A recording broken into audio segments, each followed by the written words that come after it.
It's time for us to take back our communities and create unity. Community vibes with BrownEyes. Come take a walk with me. Community vibes with BrownEyes. Hit it, King T-Finesse. We hit the streets running. You know we coming. Building with knowledge to inform, to bring the love in. It's the unity in our community. Reform, move on to be strong. It takes you and me.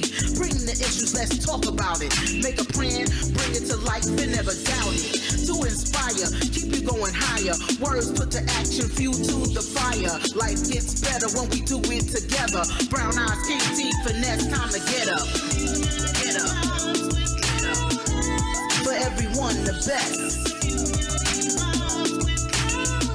Hit it, King T-Finesse.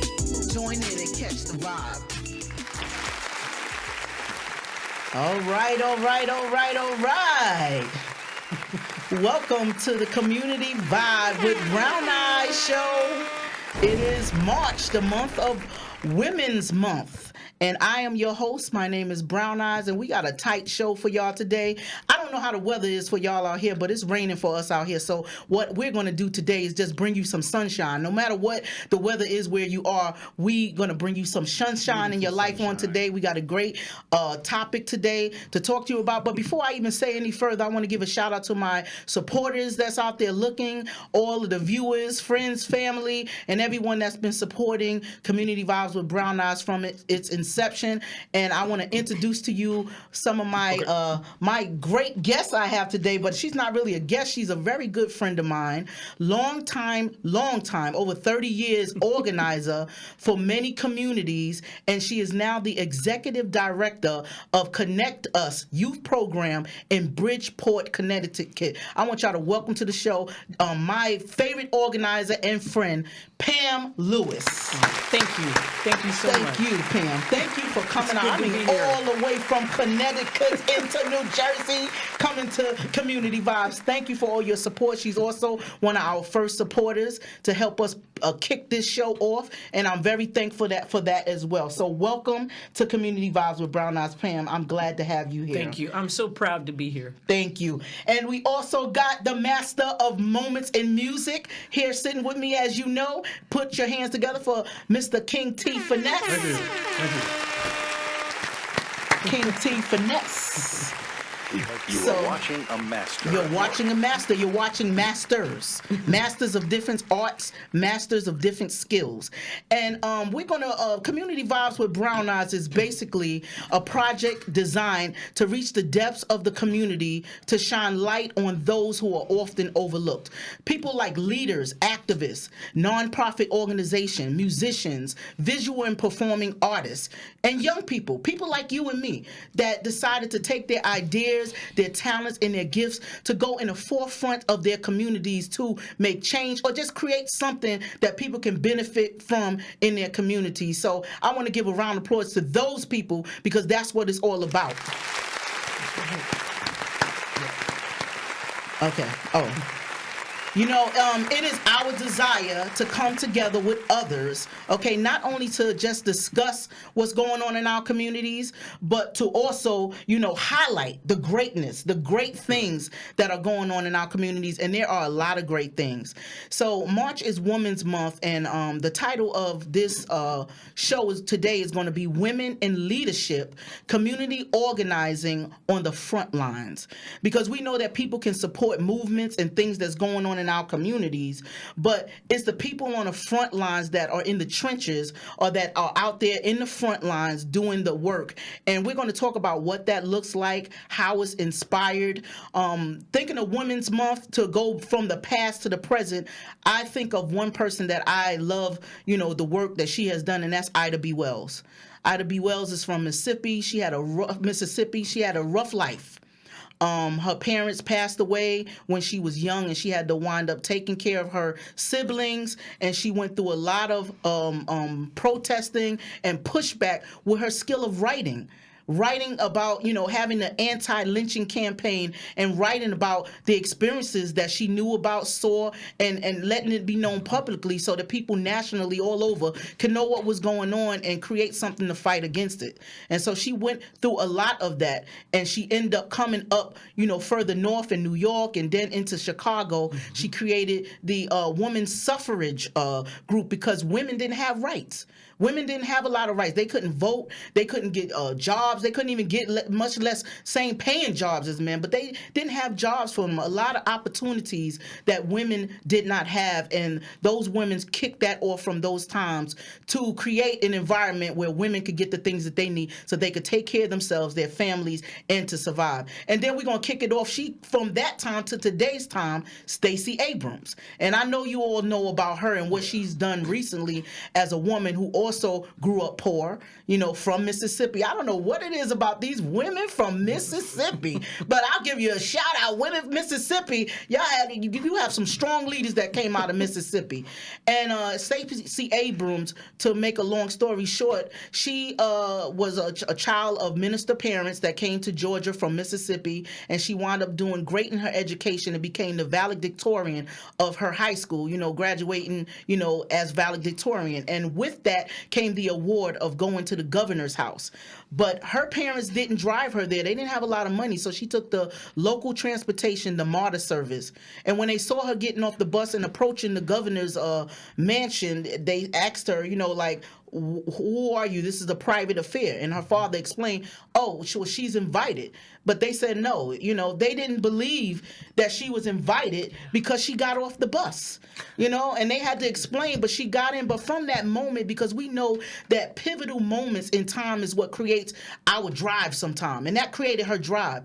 And she said that she would never allow anyone, first of all, to judge her based on how much money she has, and based on her being a woman, and based on being a black woman. And what she did was phenomenal when she finally ran for governor, in recent days. And all of the manipulation with the voting registration down there, she felt that she was cheated out of the race, but that didn't stop her. Right. That didn't stop her, because what that did is pushed her even more. And she went out there and organized with the Fight Back voter campaign, and she brought people out of the woodwork, out of the rocks.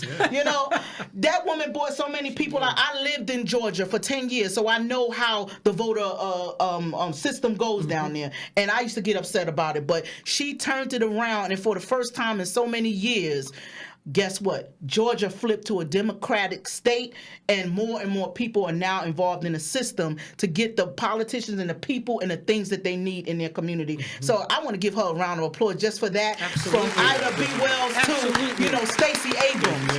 It takes one person to get out there, get frustrated, make it happen, and then the rest of the people come and support you to pull off what they did. We need a community. And so that's what my wish is to do here at Community Vibes with Brown Eyes, is to kick off a community show where people can come on, let others know what they're doing, inspire others, and let people know your voice does matter. What you do to step forward, you may be alone at first, but you can bring people that will come along, and y'all can build and create what the things that you guys need in your community. And that's what this great woman sitting right next to me here is doing, Pam Lewis. So, Pam, I just want to say it's an honor for you to be here. You travel all the way from Connecticut, and I'm going to tell you, I'm very honored for that. For all the work you do. I know you're busy, who you are. You got a lot of things on your plate, a lot of people that depend on you, young people in the community.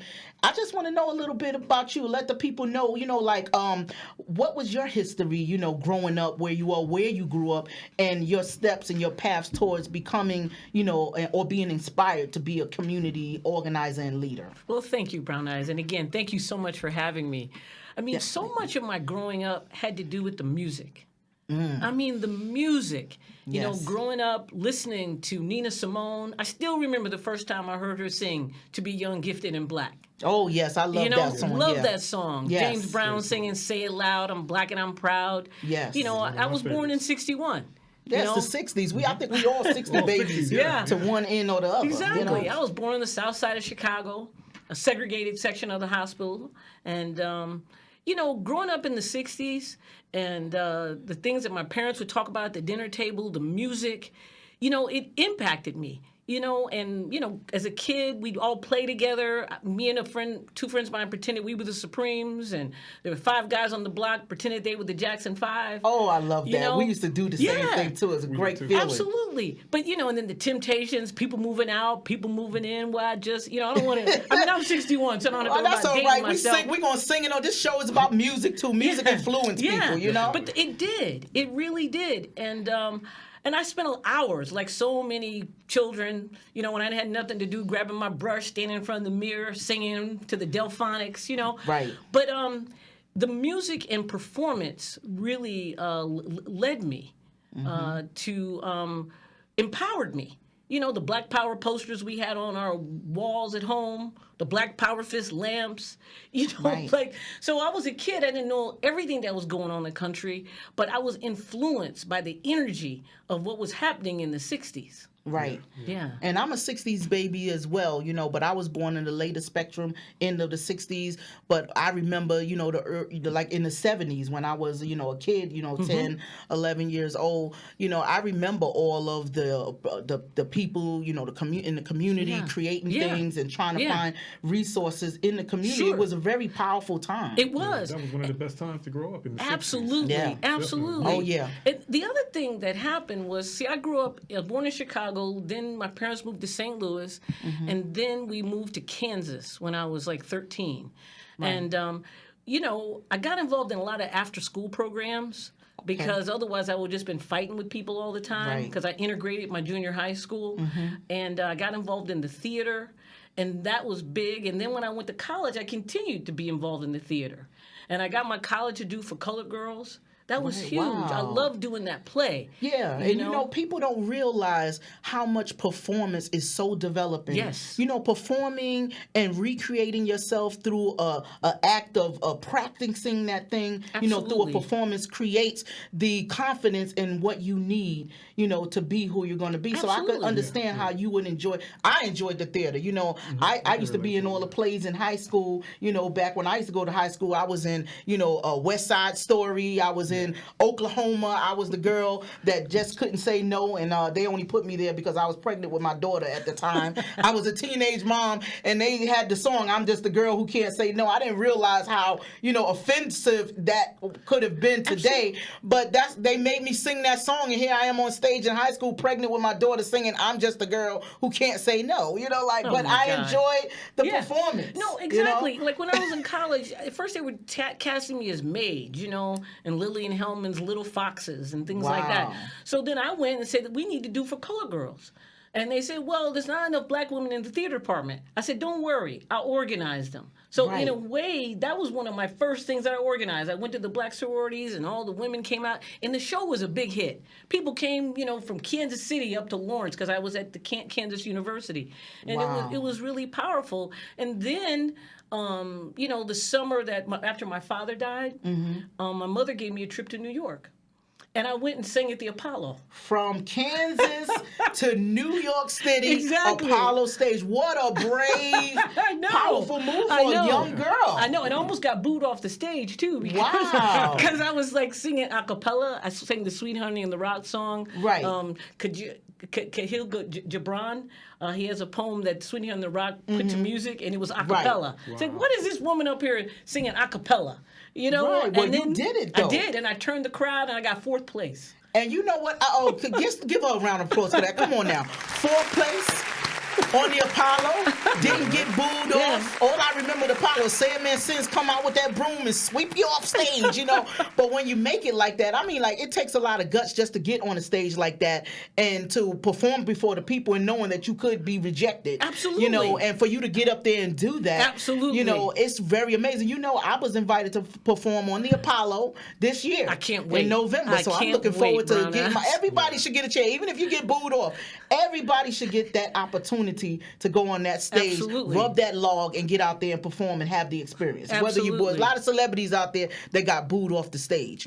So, but what I want to ask you about is, tell me about your life as a performer. Now that we're talking about performing, what does performance mean to you, and what has it meant for your work? It means everything because I really believe that life is a performance, and I had to really embrace that, even before I kind of had the language for it after my father died, because it was like one of the worst things that could ever happen, watching him die of cancer.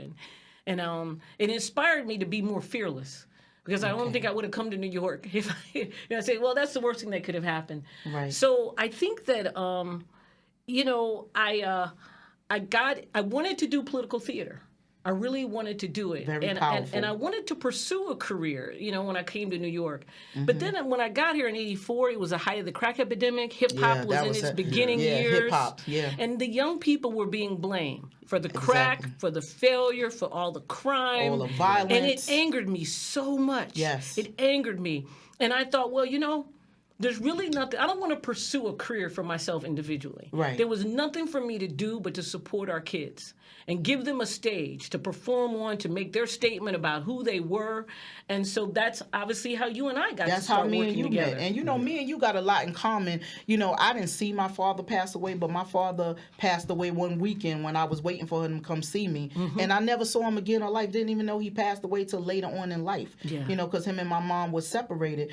But that made me feel like it was me against the world. Like I didn't have that protective father figure in my life no more. So it made me very tough. And people blame me for my anger because I lived in a poor community. I didn't have my father, didn't know what happened to him, and I became real bitter about things and what was going on in my environment. So they label you as an angry black person or angry young black person and put stigmas on you and actually treated you, in a certain way because of that. Oh, yeah. So I experienced that, and that's why I'm glad I met you, because doing the organizing work that you were doing back then is what I needed to let me know that it was okay that I was angry. Absolutely. But what were you going to put that anger into to make it a positive thing for yourself and others in your community? Absolutely. So that was really a deep experience, and that's why I feel like our crossing of path was not done by mistake. It was meant to be because we created so many great things together. We did. And, I really appreciate that.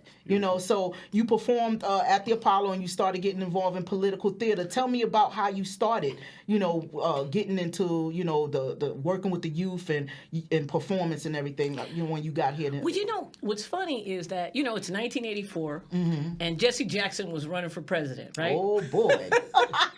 So I remember that. And I mean, it was a really significant campaign. It was an important campaign. But the only thing is that Jesse said that, because he wasn't going to win the primary. Right. And so he said he was going to give all of his support to the Democratic candidate, Mondale. And I didn't want him to do that. And there was another candidate running with the Progressive Social Vision. So I decided to join his campaign. Right. And so I was petitioning all over New York City. And then what I did was, when we started organizing these talent shows, I said, let's relate to the talent show like it's the candidate. So let's make sure everybody knows about this talent show. Right. Let's go around with bullhorns and announce it and Yes, everything. yes. And we had some shows. I remember one time we did an audition in East Harlem. 600 kids showed up. Wow. And then we had to do a whole bunch of shows. But to realize and to see now all the young people that we worked with during that time, Yes. they're not so young anymore. Yes. But Yes. they're in their 40s and stuff. Yeah. But now they say to us what an impact those shows had. Yes. Because Right. the way that people related to hip hop, as if it wasn't even music. Right. Or like, again, with all due respect to the Apollo, they were censoring people. And so Right. the kids couldn't really give full expression. And then to have a stage where the young gay men in New York could come and make their statement in their communities and have their families come out and support them. It was just beautiful. It was a really powerful era. I mean, for me, I had 35-foot soldiers, but for the most 25 of them participated with me in events that I did. And these were young men that I recruited from the projects in the community, and they also, got a lot out of it. They learned how to, organize themselves. They learned how to be on time. They learned how to work, with each other and myself. And support each other. And support each other. That's and right. that's something that you don't see a lot in the community. And that type of leadership was much needed. I mean, especially with me as a not even knowing I was a leader later, I had so much low self-esteem because of everything that was going on in my life, being a young mother, not knowing what direction I was going to go in, to be able to do that and build my confidence and see what I had in me to give to others. Yeah. I mean, you're still so powerful. Oh, thank you. I appreciate it. Brown Eyes.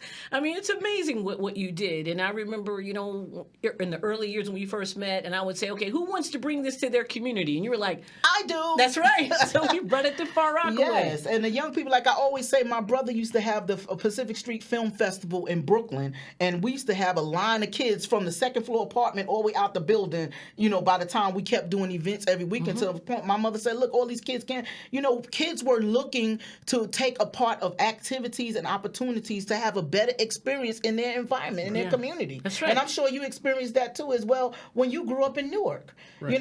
These are different urban communities, but the same experiences because of resources and the things that they needed in the community. But me and you, Pam, we met through performing. We did. And I come to a lot of your events, and we've done a lot of other things. I appreciate it. How you come up, to Bridgeport and you perform in the Martin Luther King Day shows. Yes. I mean, it means so much to me that you come up, and I love performing with you. It's I love it. And we did, Pam, a lot of people don't know you did country music. Oh, yeah. Under the name of Pam Kansas. That's right. I came in Black the hip-hop, yes, the Black Rodeos. In Harlem. And I came in as the hip-hop girl from Brooklyn and Far Rockaway and put us together. We did a show called Pam Kansas and BrownEyes. I know. And it was a packed house. She did her country music, and we merged in. I sang my country music with her, and then went into my hip hop. It was like a country hip hop show, and now we got the young man out there that's actually doing a country hip hop, thing. I said, he done stole our ideas. Exactly.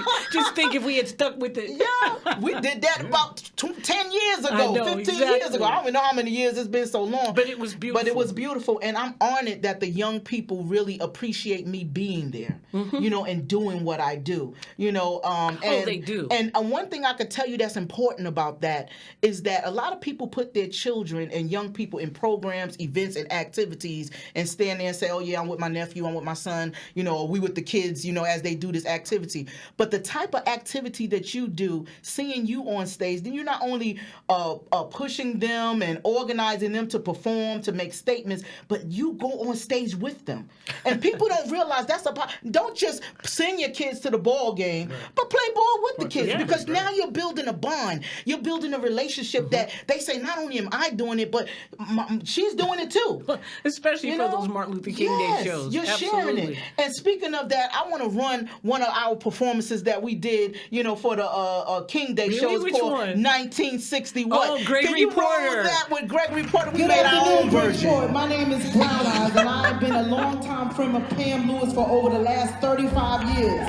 I'm also a hip-hop artist that was born in the late 60s, and I want to dedicate this to Dr. Martin Luther King. And I'm going to do a little something like this. Put your hands together. Come on. That's right. 1961, 1960, city still burning. So what do? We got to start with me and you. 1961, 1962, city still burning. So what do? We gotta start with me and you. There was a man, voice of the people, standing on the balcony of the Lorraine Hotel. Shots rang out.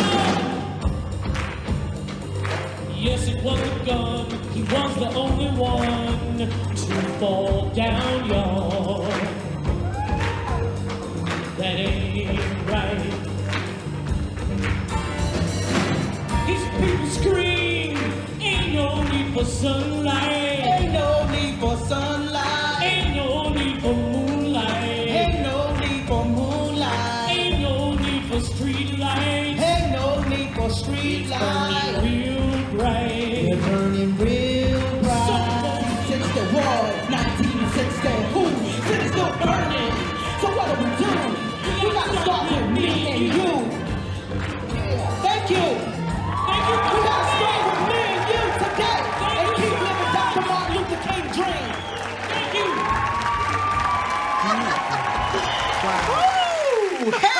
say 1961, 1960, woo, city's still burning. So what do we do? What? We got to start with me and you. Wow.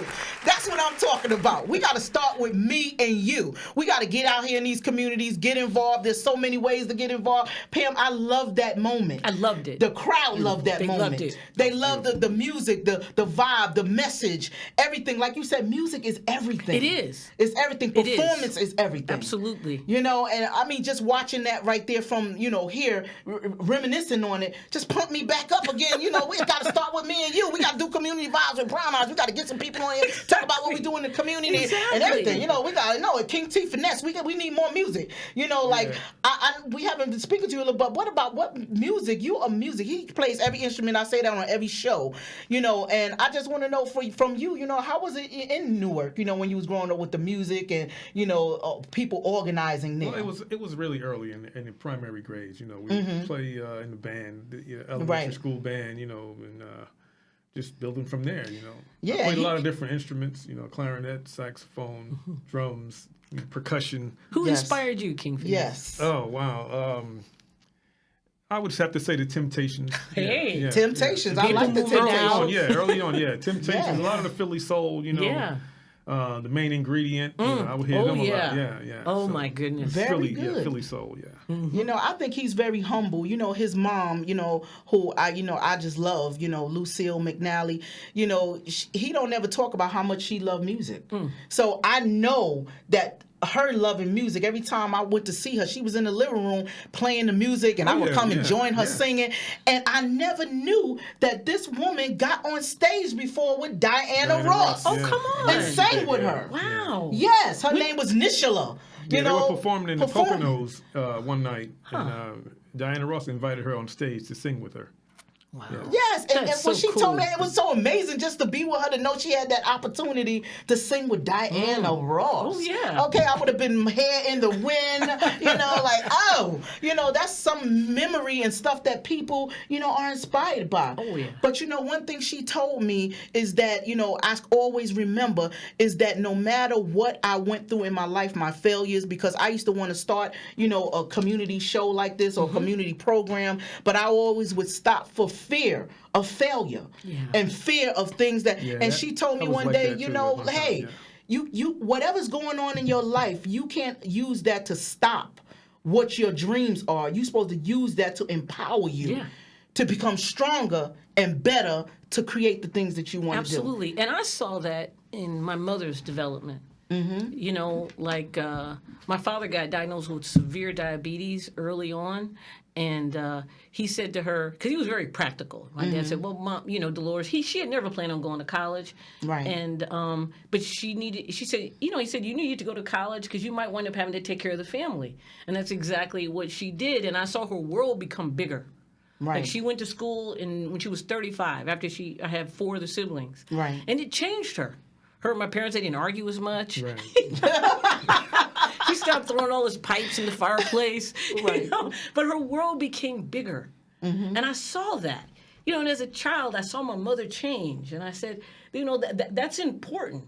It's very important. It's very important. Yes. And she actually was one of the first people who organized one of the first political organizations I joined. Wow. Because when I was in high school, she taught at my high school. And for Women's Month, we organized a group called Primary Source. Wow. And we had a whole Women's Day, and we invited women who had non-traditional Give a round of applause jobs. for that. Come on now. This is wonderful path into successful organizing. Yeah. That's a great opportunity. And what you were talking about earlier, Brown, was about Stacey Abrams, organizing what Georgia needed. Right. You and I, we organized what, our young people wanted to perform. We got out there and built that. Yes. Right. Right. And what you're saying about people has got to start with you and me. Right. We have to stop talking about, well, these people need to do this, or this person needs to do that. We have to get out and organize, and it's hard. Right. And organizing these last 2 years has been difficult with the pandemic. Right. You can't get into the schools the way you used to. People aren't going anywhere. Right. And how do you use social media? How do you get out in the street with those clipboards still? Right. You know, and sign young people up. Yeah, and it takes the community, because a lot of people in the community look to one person or one entity to be their savior. You know, like a lot of people get upset when people come into the community and they don't reach as many people as they feel as they should. But it's just like, you know, one person can't do it for everybody. Like, I can come in your community and say, I want to build this, but it might not reach everybody in the community unless more people get involved to spread it across the community. Yeah. So no one person can do it. It's so much issues and things that we need in our communities. It's going to take more than 1, 2, 3. It's going to take many entities to create what we need in the environment. And that's what people need to understand. No superhero is going to do it alone, and we need each other. We do, and you have to partner. Yes. Yeah. You have to partner, definitely. You want to say something else about that? Oh, no, I was just thinking about Connect Us, and that's kind of how we've been able to grow is through partnerships. Yes. You know, that show for Martin Luther King Day, we do that because of our partnership with the Klein Auditorium. Right. Exactly. And that's a very good partnership, because in seeing what you've been honored different awards in Connecticut, and I mean all throughout your life, really, you've been honored with so many different awards and so many different things, and opportunity to talk about, you know, publicly on the media to people, to let them know what you're doing, and people who have been inspired in different states and different lives, different people, you know, have been inspired from the work, because the work is real. And one thing I like about you is that not only is the work real, but you really love the community. You really love the young people. You really want to see young people succeed, to the point where you're not like other executive directors that's sitting behind a desk and send people out into the community and bring them to me. You're in the community. You will go to their homes, knock on their doors, go to their schools, go in the corners, street corners, talk to the people, shake their hands, and talk to them, hear their issues. Yeah. I mean, as far as I'm concerned, what else is there to do but to support our young people? Right. But you know what? Seeing you, a lot of people don't know how to do that, or that they should do it that way. You know, there's so many programs people put funding into in our communities, and they open their doors and they wonder why 2 or 3 people trickle in the door. They're waiting for people to come. They're waiting for people to come. No, the people are waiting for you to come to them. Okay, come out into the community. Let them know. Come out to the activities. Be involved in some of their events. Shake some hands on the corner. Knock on some doors. I remember we used to knock on people's doors and wake them up early in the morning. They'd be like, "I can help you." I'm like, "How you doing? My name is BrownEyes, and I come here. We're doing an event, and we love for you to be involved." And they like so shocked, like, "Wow, okay, well I got 10 kids in here. What ages?" I'm like, "All of them. We take all of them, and you can come out and volunteer too." You know why? Because people would develop young and old in different aspects of what they organize. That's right. And the young people watch you. Like the community organizing and the work to support our kids, the way that you produce an event, the young people are watching. Yes. Right. And then that gives them the skills to go produce on their own. Yes. And boy, have we seen that. You are so right, Pam, because I have so many people that have told me in their older age now, I mean, people who I didn't even know. You know, like they see me online, and I'm sure you get that too. People see me like, "I remember you back when I was in elementary school, and I saw you on stage, or I saw you in a newspaper, on a TV show, and it inspired me, and that's why I'm doing what I do today." And I'm looking at them like, "But where were you? I don't remember you. Like, I was there. I was in the audience. I came to your show when you did such and such." And you like, I'm blown away. Because you look at your immediate people and thinking, "I'm doing this and this is what I see immediately," but you don't see the masses beyond the immediate people that are watching you from afar. That's right. The audience.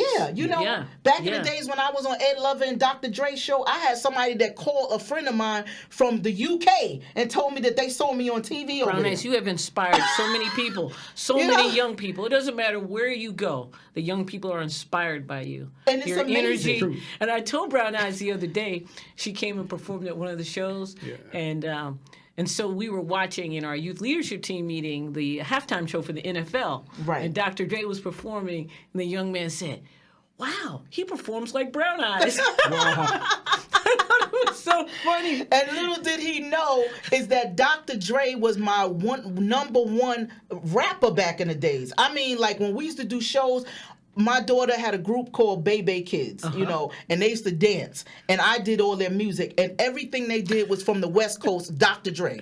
I played his album so much back in the days that I scratched it up and had to buy a whole new same album. So Carl he didn't did even know inspire, that. man. He didn't know that. So for him to say that, I'm like, oh my God, I was going crazy with Dr. Dre, you know, during halftime football. When he was up there, I was like, it put me way back. It was so significant. You know, it was very halftime significant. Yeah. And I'm very, very, very proud of what he has been doing in the music and his own life, all the triumphs he had to overcome as well. But we're talking about you and your style. Oh yes, my style. I'm sorry, I love Dr. Dre. Of course, yes I do. And he said he heard a little bit of that. I said that's all right. I'll take that. I'll take that because I really, really, really, you know, admire him amongst other, you know, rappers and things like that. But you know, back in the days, you try to be as individual as you could be. It was very individualistic hip hop. You couldn't sound like nobody else, or you know, so you might have took a little taste from here and taste from there, created your own flow and your own style. But Dr. Dre blew me away back in the days. All his music, it was different from the northern music. It was you know, just different. He was a very powerful producer, just like King T-Finesse. Like they have a uniqueness about their music. And I love the music that the two of you are creating. Yes. I can't wait for what else that you're going to do. And who knows, maybe one day I'll show up in your studio. Oh yeah. That would be. Show up the two in the of us studio. could do something. We could do something together. Yeah. Exactly. Yes. I would love that. Exactly. So, what drives your work as a community organizer now, and how do you stay inspired and motivated? Like, what drives you now? Well, you know, the young people drive me, but if you think about this moment we're living in right now, you know, we're in the war. We're in this war. Yeah. And a lot of people say, you know, we're at the brink of World War III. Who knows? You know, the climate change scientists are saying that everything that we thought about how bad things were, it's even worse. Things are gonna be happening even sooner. Yeah. So our kids need even more support now. Yeah. I mean, they just lived through 2 years of mainly being inside. Yes. And they need a lot of support to navigate this world that we're living in. Yes. You know, us grown-ups need it too. But can you imagine being 16, 17 years old? Today, Yes, my granddaughter is 16 years old. She'll be 17. But you know, I mean, who knows what these young people will come up with? You know, what they'll create.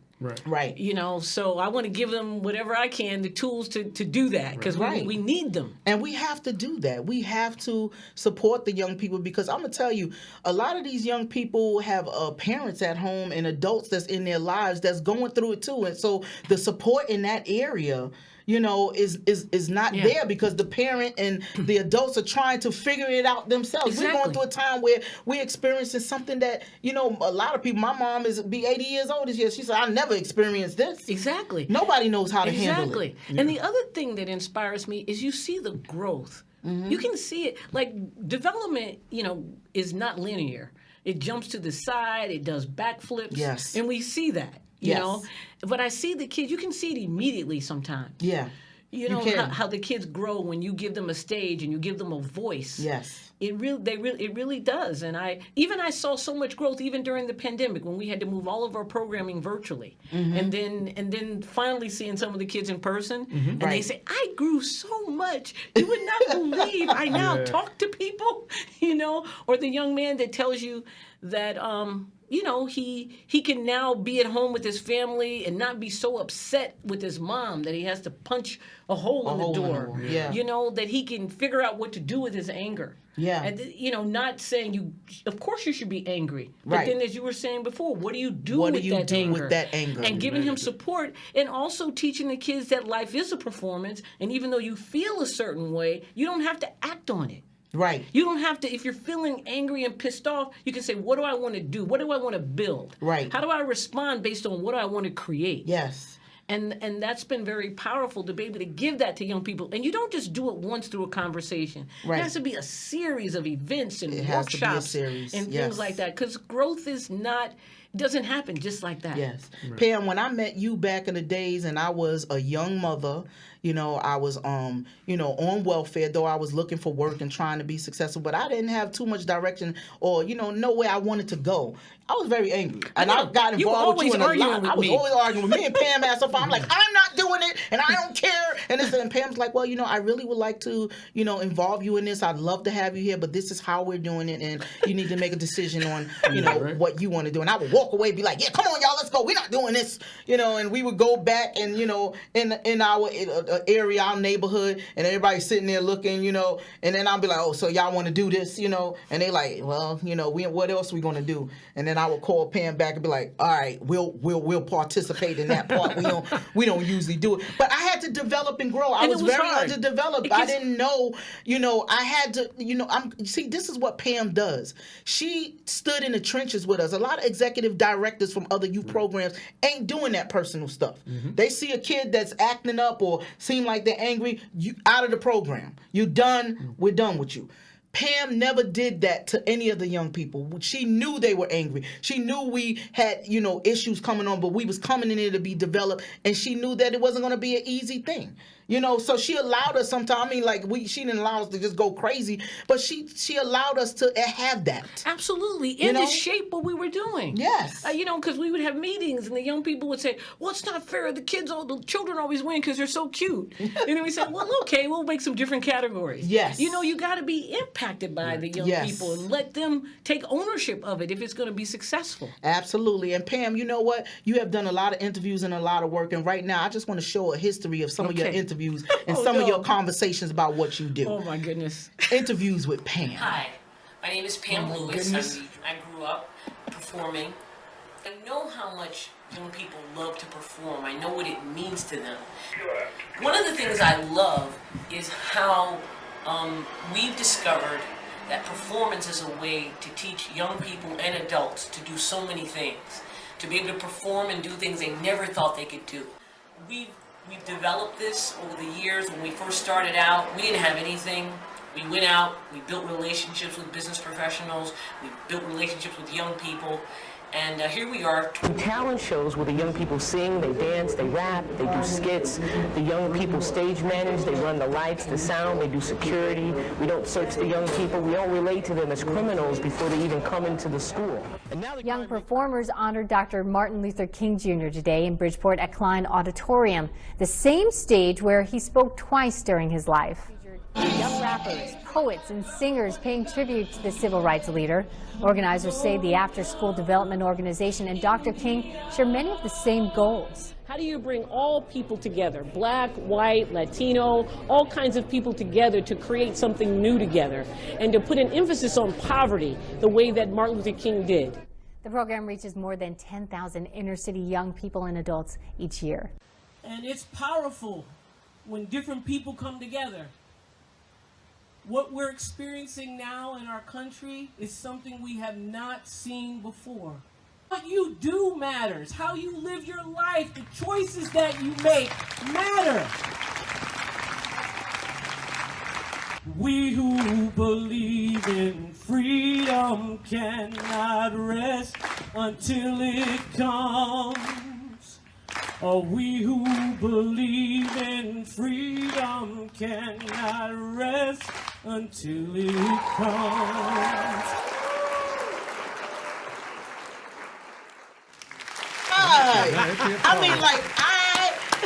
There was so many other things that you have done, but I just thought the media stuff was powerful. Thank you. The media was learning from you, not just the people in the community, but the media was learning from you and your work that you do.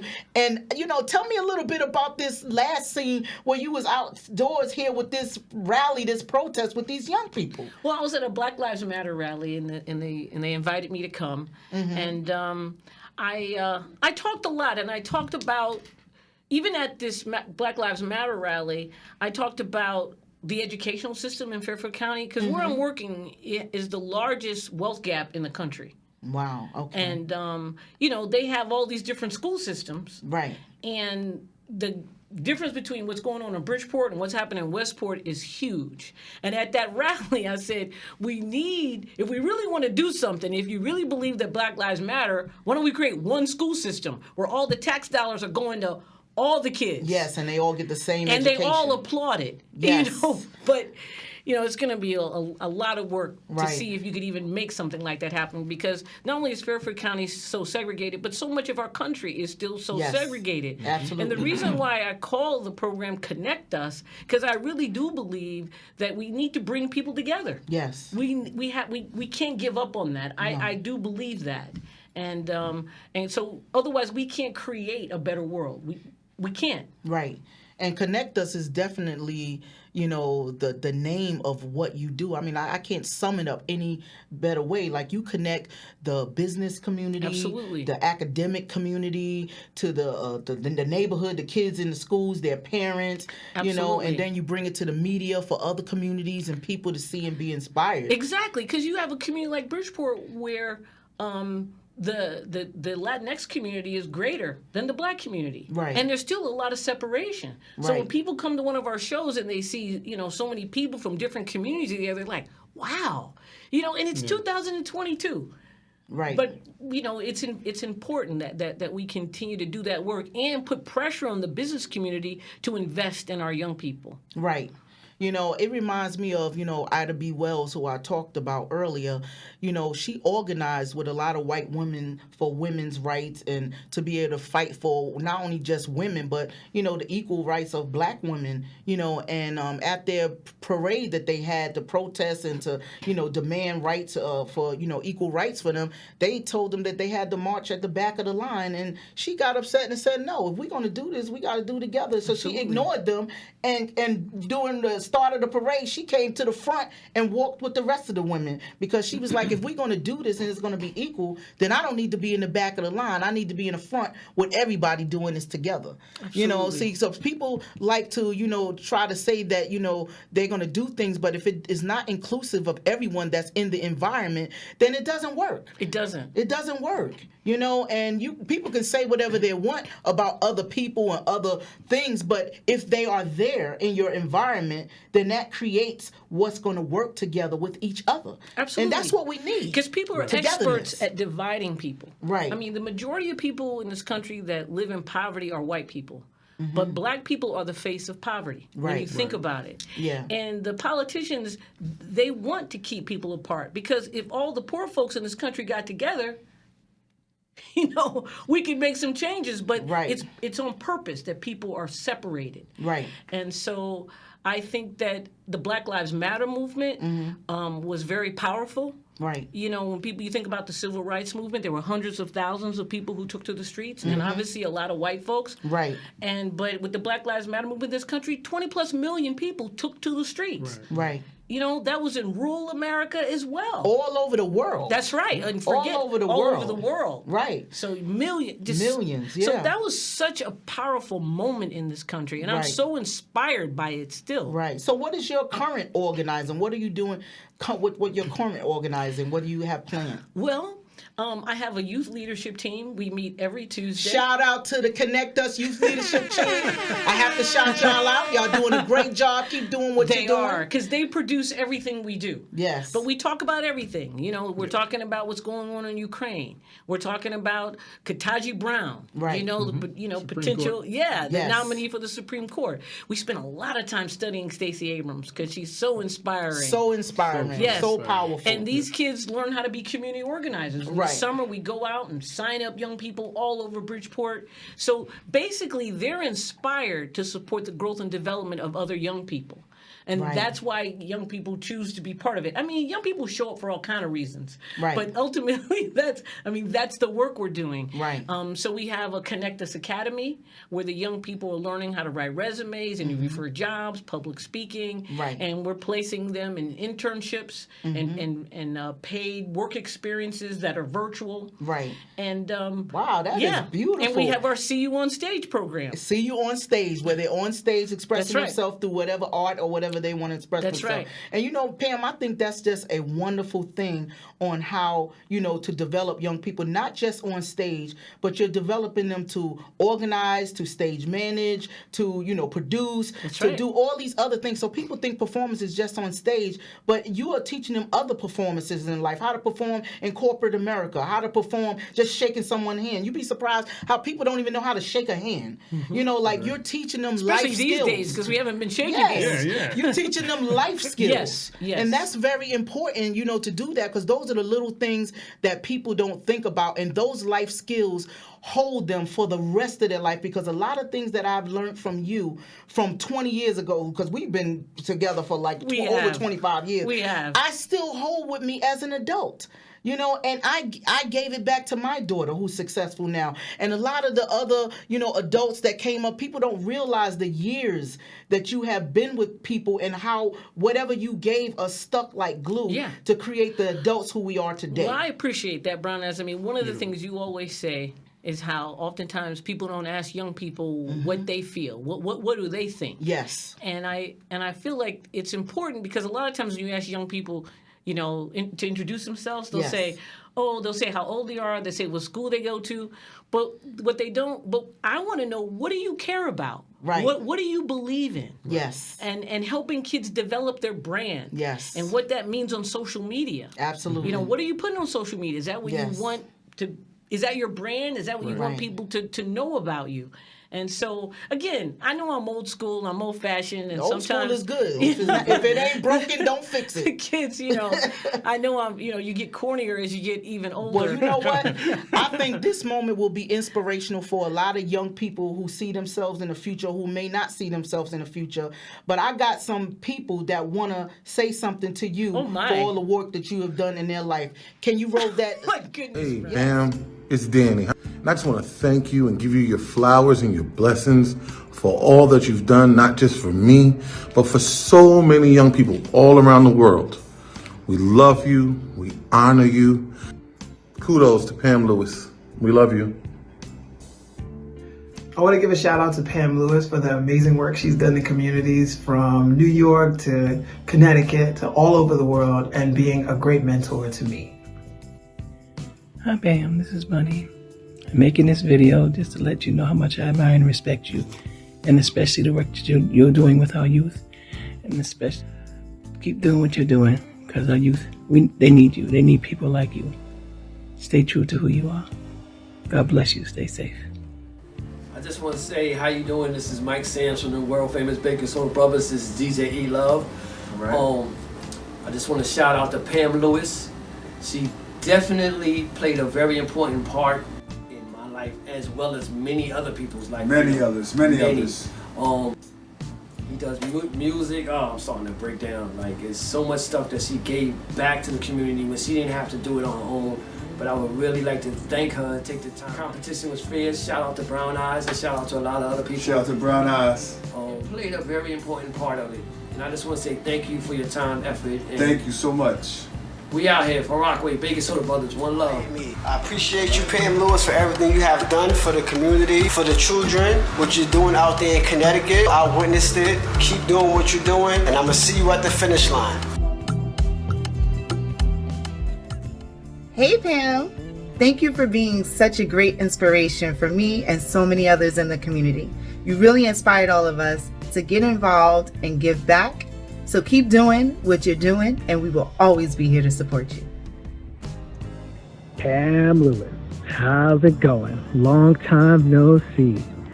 I tell you, always think highly of you because of being surrounded by good people that could guide you to be the person that I am today. So, but I want to thank you. I miss you. I'm up in California, though. Hey. Hope to see you soon. And later, gator. What's going on? Just wanted to say thank you for being the leader that you are, for being the mentor that you are. If actions speak louder than words was a person, that'll be you. But yes, thank you. Love you. Mwah. Hey, Pam. What's going on? DJ Show Off. New World Dancer. Yo, glad everything with you is going good. Congratulations on everything that you're doing. We appreciate you. We love you. New World always here for you. Keep doing your thing. Brown Eyes, salute. Well, I was a part of a wonderful group called Brown Eyes and the Foot Soldiers. I was lady footwork of that group. And Brown Eyes gave me a beautiful, I'm most grateful for the opportunity that she gave me to be a part of this group. And she introduced me to Pam Lewis. And from that point on meeting Pam, many lives have changed. Pam has always given more than herself to those who probably didn't even deserve it. But nevertheless, that's just who Pam is. I was one of those youth. Thank you, Pam Lewis. We appreciate you. Never stop. Lord have mercy, have mercy. Oh my God, Pam. And Pam, there are hundreds of more people that have the same sentiment for the work that you have done. So thank you. Well, thank you, Pam. I mean, like, touching so many lives and continuing. These young people that you're working with today are going to do the same thing. When they get older, they're going to be able to have those seeds that you planted in them and be grateful for everything they learned through working with you and organizing and building with you. So thank you. Give her another round of applause. I mean, like, come on. This is life-changing, life-building, you know, growing, developing, you know, in ways that sometimes therapists and psychiatrists can't even do. You know, these people are real people that have real experiences. Yeah.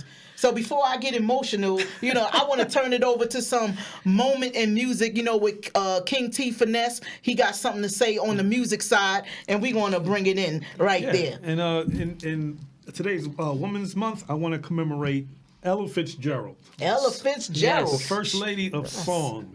Yes. She won 13 Grammys and recorded more than 200 albums. And during the Jim Crow era, she fought relentlessly against discrimination. Another Mississippi lady.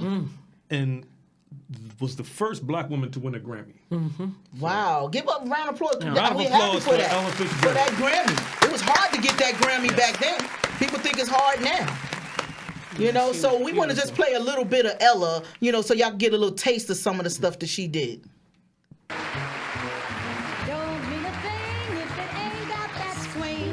Do Don't mean a thing, all you gotta do is sing.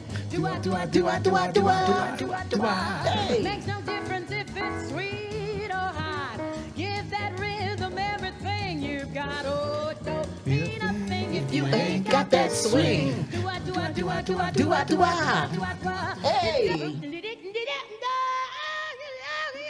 Oh my goodness. Hey. She was so amazing. She was so amazing. First Lady of Song. Yeah. First Lady of Song. And there's a beautiful documentary that just came out about her. About her? Yeah. But that amazing. Is wonderful. You know, I wrote one of my raps, you know, and I used to call myself the Ella Fitzgerald of hip hop because I wrote a rap called On a Note, and it's scat rap. Oh, you know, and I break up my words and I do like a scat type of rap thing. You know, the only people that I ever knew that did anything similar was Diggable Planets. They had one song, I'm Cool Like That. You know, but this song was dedicated to her because I wanted to do a different type of rap that nobody ever was doing. And to this day, I haven't heard anybody do it. So I'm still the Ella Fitzgerald of hip hop, even as a grandma, even as today, I'm going to still run with it. So yes, you know, we love Ella Fitzgerald. Absolutely. You know, and I just want to say that, you know, I thank you for coming to the show, for traveling, thank you. Coming out with all your powerful experience and inspiration for the people that's watching this show. I'm sure they'll be inspired for days to come. But I want you to let them know if they want to get involved with Connect Us, you know, how do they find you? How do they, you know, where are you on social media? Tell us how we can get involved with you. All right, well, first of all, our website is connectusct.org. Connectusct.org. So, you know, please go on. You can sign up for our newsletter so you can stay in touch with us.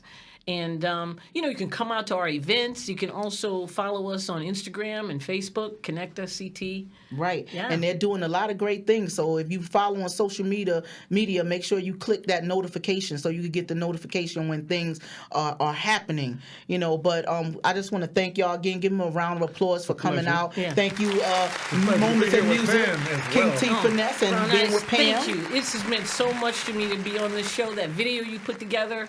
I mean, I'm just kind of overwhelmed. Well, I just put the video together. You put the people together. I wouldn't have been able to do that without your work. So I just want to say that this show today was filmed at Bravery Studios here in Garfield, New Jersey. Shout out to Bravery Studios. And another shout out to our wonderful engineer that make us look good and sound good, Marvin. I want y'all to give him a round of applause for making us look and sound good. It was produced by me, myself, and my co-producer, wonderful co-producer. Shout out to Kirsten Fulda. Music done by King T-Finesse, the master of music. Thank you. And my intro video done by Shaleek at the Beach Shop here in Newark, New Jersey. Beautiful. And I just want to thank y'all all for tuning in and just say if you or somebody you know are doing something in the community that are touching lives that you think, that people should know about, you want people to be involved in, please get in contact with us. You can contact us through our Facebook page, Community Vibes with Brown Eyes, on Instagram, Community Vibes with Brown Eyes, and also, you can leave us a message through YouTube if you like. Please make sure you go to the YouTube page, like and subscribe so that you can get all of the alerts for when we are going on air. So thank you once again for tuning in. Do you guys have any last words you want to say before we blink out of here? I just want to say thank you again. I love you dearly. I love what you're doing with this podcast. It's only going to keep growing. Thank you. And I look forward to our work together in the future. Thank you. I look forward to many more days of performance and organizing. Yes. And what about you, King Happy T-Finesse? Women's Month, everybody. Happy International Women's Month. On the 8th of this month is Women's Day, which this whole month spins off of. International Women's Day is on the 8th, and International Women's Month is in March, and that's all over the world. So thank you. Happy Women's Month. We look forward to you on our next show. See you. We're going to lead out with Ain't Our Woman, dedicated to women all around the world.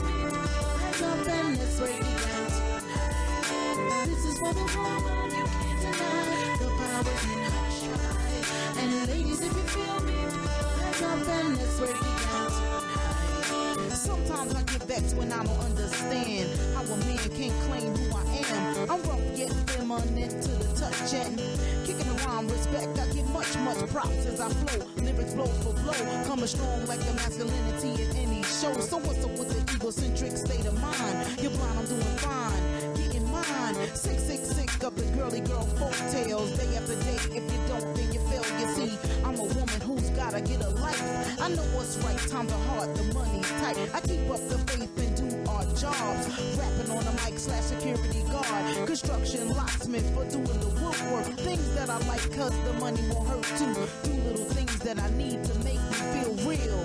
Now let me tell you the deal. There's nothing like coming home to something you work for. There's nothing like ability to do more for something you're building. Home for the future. Home life is cheaper, independence is cuter. Some may think I'm a little out of touch, and the man in my life may not like it much, but the will is strong and I stand on my own. Still a certified woman right down to the bone.